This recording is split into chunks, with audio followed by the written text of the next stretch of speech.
Salut à tous, on se retrouve aujourd'hui pour le premier des 3 gros épisodes des lectures en cours que je vous ai prévus pour ce mois de juillet. Dans cette vidéo, je vais vous parler de mes 10 dernières lectures, ça sera également le cas pour le prochain épisode et pour celui d'après. J'ai beaucoup de lectures à vous présenter et je me suis dit que 3 vidéos c'était le minimum pour pouvoir traiter de tout ça et essayer de faire en sorte que les vidéos ne soient pas trop longues. Alors merci de ne pas me mettre en commentaire que je n'ai pas parlé de Hajin, de Erest, de Kazane, bref, que sais-je d'autre. Je ne peux pas traiter de 30 mangas dans une seule vidéo, sinon très clairement la vidéo va durer 2 heures et je vois pas trop l'intérêt. Du coup les mangas que vous ne voyez pas dans cette vidéo, vous les verrez peut-être dans la suivante ou dans celle juste après. Je vais vous parler d'un yaoi, d'un shoujo, de 4 shonen et de 4 seinen. Honneur aux dames avec tout d'abord le 5e tome de Sekaiichi Hatsukoi de Shungiku Nakamura et c'est publié chez les éditions Asuka. La série est toujours en cours au Japon avec déjà 11 tomes de parus et le tome 6 est prévu en France pour le 26 octobre. Pas grand chose à vous dire à propos de ce 5e tome de Sekaiichi qui, je sais pas si on verra, mais la couverture a un petit peu souffert du fait d'être vendue sous plastique, puisque pour rappel, c'est un yaoi et les 3/4 des yaoi sont vendus, pas tous, mais une bonne partie, sont vendus sous plastique parce que ce sont des titres qui ne sont pas conseillés aux moins de 16 ans. Je sais que très clairement, il y a beaucoup de jeunes filles de moins de 16 ans qui lisent des yaoi soft ou moins soft, mais en attendant, c'est quand même vendu sous plastique, donc pour les parents, ceci n'est pas à mettre entre toutes les mains. Je tiens à le dire dans ce tome-là, même si on est sur le registre de la comédie, du manga divertissant, avec un synopsis qui casse pas 3 pattes à un canard très clairement, on a quand même 2 scènes de sexe pour ce tome 5. Et des scènes assez explicites. Du coup, c'est pas un manga que je mettrai dans les mains des plus jeunes. Après, encore une fois, on est sur un yaoi qui est tout de même assez soft. Même dans Junju Romantica, c'est pas des scènes de viol, c'est pas des scènes d'une violence comme on va avoir dans des titres genre Deadlock ou quoi. Mais tout de même, c'est pas à négliger. Après, voilà, ce 5e tome, il se passe pas des trucs extraordinaires. Il y a beaucoup d'humour. On prend toujours plaisir à suivre les 2 couples que compte cette histoire. Et voilà, c'est vraiment du divertissement pur et simple. C'est peut-être pas le meilleur yaoi que vous pourrez lire, mais si vous cherchez une lecture légère, pourquoi pas. Il y a un anime également, et si vous avez aimé, vous aimerez très probablement Junju Romantica, la seconde série de l'auteur. Je passe à présent au seul shoujo de cette vidéo. Il s'agit du 8e tome de Daytime Shooting Star de Mika Yamamori. C'est publié chez Kana, collection shoujo. Et là, j'ai un gros doute parce qu'il me semble que sur Manga News, j'ai vu que le titre était terminé en 13 tomes. Je crois que ça fait un moment que je vous dis qu'il est terminé en 13 tomes. Et là, je vois sur la 4e de couverture qu'il est annoncé comme étant terminé en 12 tomes. Je me renseignerai à ce sujet. Je mettrai une note quelque part par là si je trouve quelque chose à ce propos. En attendant, le tome 9 sortira en France le 23 septembre. Daytime Shooting Star fait partie vraiment des shoujo dont j'attends toujours avec beaucoup d'impatience le tome d'après. C'est pas foufou au niveau de l'histoire, tout ça, mais c'est quand même des personnages ultra attachants. Dans ce tome 8, suite aux événements un petit peu pseudo-tragiques du tome 7, Suzume a besoin de s'éloigner, a besoin de faire le point, tout ça. Et elle va trouver du réconfort auprès de sa famille, mais surtout auprès de ses amis. Et là, elle se rend compte que finalement, à Tokyo, certes, elle avait rencontré plus ou moins l'amour, mais elle s'est fait également beaucoup d'amis, dont un ami qu'elle commence à se rendre compte qu'il ne la considère pas comme une simple amie. Enfin, la nana est complètement à côté de ses pompes. Encore une fois, on a une autre histoire d'amour qui commence petit à petit, même si elle reste encore au stade de vraiment du début. Et c'est un tome que j'ai beaucoup aimé. Il est pas excessivement drôle, c'est un shoujo que je trouvais très drôle sur le départ. Maintenant c'est nettement moins drôle vu ce qui s'est passé dans le tome précédent. Mais voilà, c'est super plaisant à suivre, j'adore l'héroïne. Ce personnage là également, et j'ai hâte de voir ce que ça va donner pour la suite. Voilà, beaucoup moins de... on va dire de rebondissement tout ça que le tome précédent, mais c'était tout de même pas mal du tout. Je passe à présent à la partie shonen de cette vidéo. Je vais tout d'abord vous parler du tome 3 de My Girlfriend is a Fiction de Shizumu Watanabe et c'est publié chez Delcourt Tonkam. C'est une série qui est terminée en 4 tomes et on n'a pas la date, du moins j'ai pas trouvé la date pour la sortie du tome 4. Alors après il faut savoir que ce tome 3 ça fait un petit moment qu'on l'attend. Je vous ai parlé des 2 premiers tomes dans un book haul, je ne sais absolument plus lequel. Je vous en avais parlé en de très bons termes, c'était vraiment 2 premiers tomes que j'avais adoré. Puis voilà une petite série en 4 tomes qui est sur le registre de la comédie, du divertissement.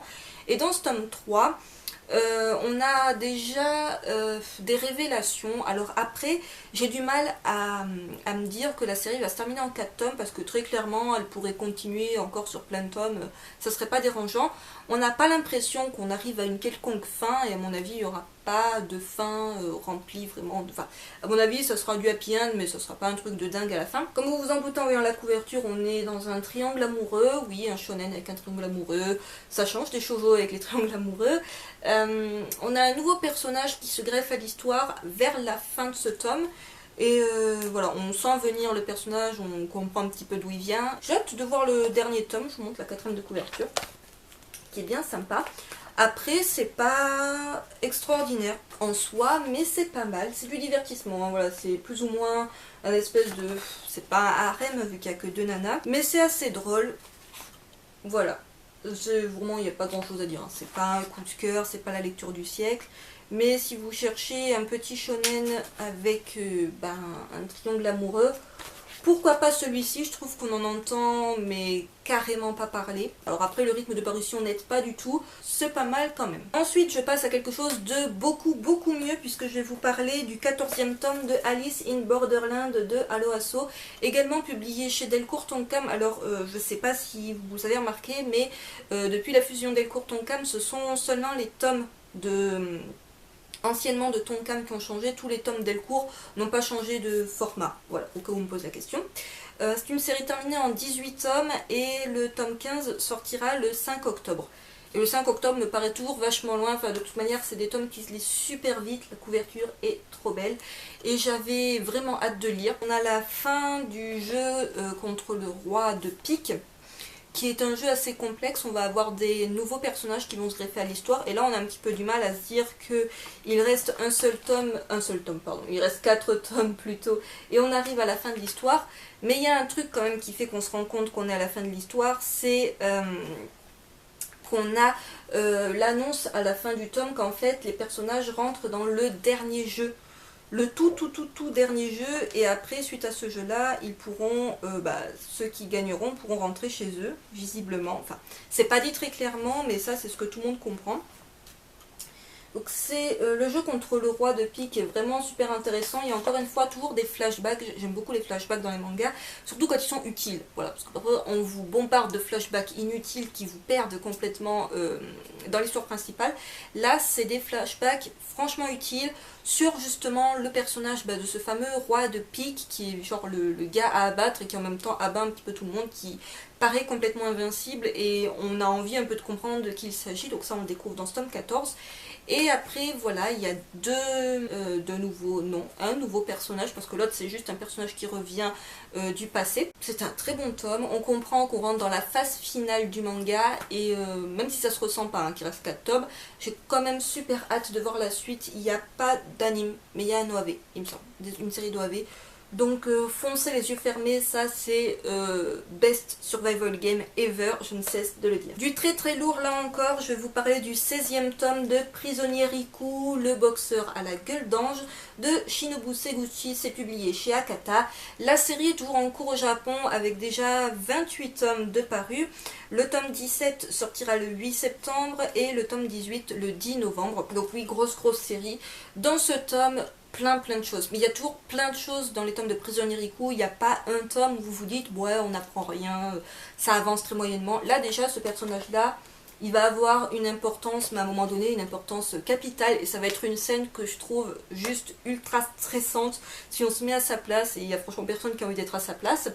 On en apprend un peu plus aussi sur le big méchant de l'histoire, le gars à abattre. Donc lui ses plans avancent super bien, enfin tout va bien dans le meilleur des mondes et c'est juste super agaçant de voir que le gars il arrive vraiment petit à petit à ses fins. Bon, on espère vraiment qu'il sera arrêté à temps. Après, qu'est-ce qu'on apprend d'autre concernant l'évasion de certains des prisonniers, dont Riku bien évidemment. Le gars qui est censé trouver, comment dire, tout planifier, tout ça pour l'évasion, qui est quand même un pro de l'évasion, va avancer dans ses recherches. Ces recherches impliquent que certains personnages, dont celui-ci, se mettent très gravement en danger. Voilà, tout le monde doit prendre des risques à un moment donné. Et il arrive enfin à tout planifié. C'est-à-dire qu'il arrive vraiment à voir le plan du début à la fin en utilisant ce qu'ils ont déjà fait, ce qu'ils savent déjà, ce qu'ils ont déjà préparé et en l'intégrant à de nouvelles choses. Franchement, n'hésitez pas à me dire en commentaire, celles et ceux, sans spoiler, celles et ceux qui ont lu ce tome 16, si vous trouvez pas le plan d'évasion juste hyper abusé. Je veux dire, voilà, on a pu voir Prison Break ou plein de trucs comme ça, mais c'est du pipi de chat à côté de ce qu'ils ont prévu de faire. Donc c'est vraiment un tome que j'ai adoré, encore une fois, plein de choses, voilà, entre les projets de lui qui se fout dans une scène qui est juste ultra stressante, l'espèce de psychopathe aussi qu'on voit pas trop, dont ils essayent de se débarrasser parce qu'il veut trop se barrer avec eux. Lui pour l'instant il n'y a pas de solution qui a été trouvée pour l'évincer un petit peu de l'évasion. Mais voilà, c'était vraiment un super tome pour celles et ceux qui se disent oula, un shonen sur autant de tomes, d'un moment on doit se lasser, surtout juste pour une évasion. Et ben non, enfin franchement c'est passionnant. Il y a des tas de personnages, du coup il y a des tas d'histoires, mais elles sont toutes super intéressantes. Donc encore une fois, une très bonne lecture. Et dernier shonen de cette vidéo, il s'agit du 6e tome de Dilemma, La vie aussi c'est un gadget, de Hajime et Tatsuya Toji, publié chez Komiku. Donc la série est terminée en 8 tomes et le 7e tome sortira le 13 octobre. Du coup je pense que le 8e et dernier tome on l'aura visiblement début 2017. Alors, ne vous fiez pas à cette couverture hyper adorable, c'est un survival game assez violent, rien à voir avec ça. Rien à voir du tout, c'est pas comparable, me demandez pas de choisir entre les deux, c'est genre pas possible. Dans ce tome là, déjà on a la fin du jeu précédent, du tome 5, qui était un jeu genre super sadique dans la violence physique et psychologique, et la douleur physique et psychologique plutôt. Et le jeu se termine d'une manière, j'ai pas trouvé bizarre, mais presque trop facile. Bon, après ils ont souffert le martyre pendant déjà pas mal de pages, donc heureusement ça s'arrête. Après il y a une espèce de petite pause, vous savez, la pseudo-pause entre les jeux. Donc la récompense au jeu, c'est ces espèces de petits coquillages que vous voyez ici, qui permettent d'entrevoir des souvenirs, des espèces de flashbacks, et qui vont permettre à Yuzuru de mieux comprendre ce qui leur arrive, pourquoi ça leur arrive. Donc lui il sait qu'il a commis un péché. Après, est-ce que son péché c'est réellement d'avoir souhaité dans le tome 1 la mort de toute sa classe, et toute sa classe est réellement morte? Est-ce qu'il y a autre chose? Moi à mon avis, bon, il y a clairement autre chose. Dans ce tome 6, on ne le découvre pas, on le savait déjà, je crois qu'on le savait dans le tome 5 d'ailleurs, je sais plus, qui est le grand Manitou. Celui qui dirige tout dans l'ombre, plus ou moins dans l'ombre, pas vraiment dans l'ombre vu qu'on le voit finalement. Après son but, tout ça, c'est encore assez flou. Quoi qu'il en soit, dans ce tome 6, il enrôle un nouveau personnage, c'est celui que vous voyez sur le dos du manga. Je pense qu'on verra rien, mais bon, c'est pas grave. Et on apprend un petit peu la vie de ce personnage, pourquoi il accepte de le suivre. Va s'en suivre notre jeu, avec entre autres ce petit personnage là.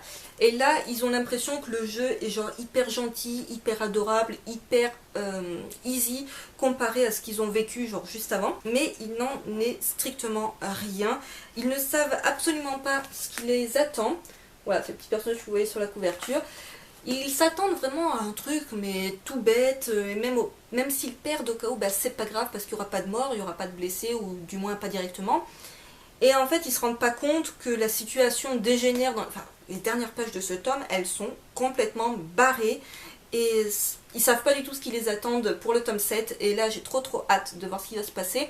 En plus, la couverture du tome 7 est genre hyper flippante. Elle n'a aucun rapport avec ça, mais elle est juste ultra flippante. Donc voilà, hâte de voir la suite. Et c'est un survival game assez sympa si vous en cherchez un. Et enfin, j'attaque la partie seinen de cette vidéo en vous parlant tout d'abord du 5e tome de Last Hero Inuyashiki de Hiroya Oku, publié chez Kiun, collection seinen. La série est terminée en 10 tomes et le tome 6 sortira en France le 13 octobre. Alors encore une fois, c'est un tome qui se lit super vite, avec lequel on ne s'ennuie pas, il y a beaucoup d'action. Dans ce tome-là, on ne voit pratiquement pas, si ce n'est qu'on ne voit pas du tout d'ailleurs Monsieur Inuyashiki, donc le vieux que vous voyez sur la couverture du tome 1. On voit uniquement, on se concentre vraiment sur le personnage de Hiro, donc le méchant, voilà, celui qui a les mêmes pouvoirs que lui, mais qui s'en sert pour faire le mal. Et en fait, vu ce qui lui arrive dans ce tome 5, il va passer par deux phases. La phase vengeance et la phase rédemption. Et en fait, la phase vengeance, personnellement, je la comprends complètement. Je veux dire, quand on voit ce qu'il vit dans ce tome-là, c'est complètement normal de vouloir se venger, de vouloir massacrer tout le monde. Enfin, c'est juste complètement compréhensible. Et en fait, il y a une personne, enfin, c'est pas vraiment une personne, c'est plutôt les propos que cette personne va avoir qui vont le faire changer. Et voilà, il va petit à petit se remettre en question et essayer vraiment de prendre un virage complètement radical dans sa vie. Donc un très bon tome. Encore une fois, on ne le voit pas passer, c'est des dessins de dingue. J'ai cru entrepercevoir à un moment donné une petite référence à Gantz à propos... alors là, c'est pas dessiné directement, il faut savoir qu'encore une fois, c'est l'auteur de Gantz, hein, c'est normal. Mais quand le personnage parle qu'il a vu une scène de quelqu'un qui se jette devant lui sous le métro, il me semble que Gantz, ça commence comme ça. Donc ça serait pas impossible que ça soit un petit hommage à Gantz. Donc voilà, en attendant, c'est vraiment top. Vraiment, c'est un seinen, si vous êtes passé à côté, il est sorti, il a commencé l'année dernière. C'est vraiment génial. J'enchaîne en vous parlant du 7e tome de la série Dans l'intimité de Marie de Shuzo Oshimi, publié chez Akata, collection principale. La série est toujours en cours au Japon avec déjà 8 tomes de parus et le tome 8 est annoncé en France pour le 10 novembre. Alors ce 7e tome, déjà petit focus sur la couverture, les couvertures de cette série sont vraiment magnifiques. Dans ce 7e tome, on en apprend pas mal sur l'enfance de Marie, qui commence en fait à avoir des moments, ça fait déjà, je crois, le tome précédent, elle a des moments un petit peu de blanc, je m'effondre et d'un seul coup j'ai des visions de ce qui s'est passé il y a plusieurs années. Et on comprend que, vu ce qu'elle a vécu, c'est complètement normal de virer un petit peu schizophrène. Hein, voilà, très clairement, c'est pas cool du tout. L'amitié entre ces deux personnages commence petit à petit à se restituer. Après, c'est une relation qui reste assez bizarre. On commence un petit peu, enfin, l'auteur vraiment distille des infos tome après tome pour essayer de nous faire comprendre comment on en est arrivé à la situation de départ, c'est-à-dire que Isao se retrouve dans le corps de Marie. En attendant, voilà, il y a à peu près pas grand chose d'autre qui se passe dans ce tome, j'ai pas grand chose d'autre à vous en dire, si ce n'est voilà, qu'on se concentre beaucoup sur le passé de Marie et ça lui permet de comprendre voilà, certaines choses. Mais voilà, c'était un très bon tome, il y a beaucoup moins de comment dire, de grosses révélations ou de retournements de situation que le tome précédent, mais c'était tout de même un très très bon tome. Et je conclus cette vidéo avec deux titres complètement what the fuck et absolument pas tout public. Donc je vais tout d'abord vous parler du second tome de Bloody Delinquent Girl Chainsaw de Rei Mikamoto, c'est publié chez Akata, collection what the fuck. Donc la série est toujours en cours au Japon avec déjà 11 tomes de parus, le tome 3 sortira le 22 septembre et le tome 4 le 10 novembre, et au cas où, sachez qu'il existe un drama. Alors ce second tome, je l'attendais de pied ferme parce que le premier tome, je vous en avais parlé dans une vidéo spéciale ou de news des éditions Akata, dans laquelle je vous avais également parlé de Chevalio. Et j'avais vraiment beaucoup aimé le premier tome de cette série, mais je me disais, bon, niveau synopsis, ça va pas aller très très loin, c'est très clairement un gros défouloir pour l'auteur, voilà, une héroïne qui massacre du zombie à tout va à l'aide d'une tronçonneuse. Et sur le second tome, on reste vraiment dans ce délire-là, en plus d'avoir des scènes assez osées et assez dénudées, sexe, tout ça. Donc vraiment, c'est un titre qui est pour public averti, c'est précisé. Et vu comment se concluait le premier tome, sur vraiment un suspense et une scène mais trop chelou, je me doutais que ça allait reprendre sur cette scène-là dans le tome 2. Et en fait, je m'attendais pas à ce que ça parte... là-dessus, mais ça a tout de même été un très bon tome. Si vous aimez les zombies, si vous aimez les mangas bien barrés avec de l'hémoglobine partout, des zombies mais qui ressemblent un peu à des monstres de Frankenstein vraiment horribles, c'est vraiment pas mal du tout. Après voilà, un niveau synopsis, c'est clairement une nana qui va massacrer du zombie et qui se balade toujours hyper trop habillée, comme on peut le voir sur cette image. Et encore, je vous montre pas le pire, parce que très clairement, il y a des images au début du tome où c'est pas tout à fait ça. C'était un tome que j'ai bien aimé, c'est vraiment le genre complètement dingue que j'aime beaucoup. Je vais peut-être pas vous montrer ce qui se passe là, parce que c'est too much.